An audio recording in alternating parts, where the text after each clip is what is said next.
Happy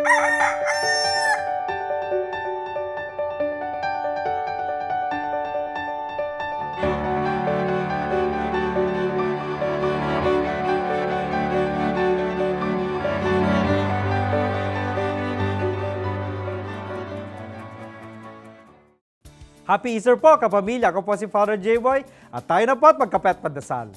Pagod ka na ba? Pakiramdam mo na ba na kailangan mo nang magbakasyon? Ito ang tamang panahon upang maglibang o kaya bumisita sa magagandang lugar at tanawin sa ating bansa. It's more fun in the Philippines, wika nga. Meron pa akong kwento. Nagpatingin ang isang mangangalakal sa isang doktor. Sinabi niya ang kanyang mga karamdaman, lalong-lalo na ang pananakit ng kanyang katawan. Ayon sa pagsusuri ng doktor, kailangan niyang magpahinga at maghanap ng mapaglilibangan. Sabi ng pasyente, hindi pa ako pwedeng hindi magtrabaho, busy po ako. Tugon ng doktor, kahangalan, tingnan mo ang mga langgam. Sila ang pinakamasipag sa lahat ng hayop, ngunit lagi silang nasa kainan. Sa tag-araw, kailangan din nating magpahinga. Nakakatulong ito sa pagsagupa ng heart attack, stroke, insomnia, diabetes, disabilities at iba pa.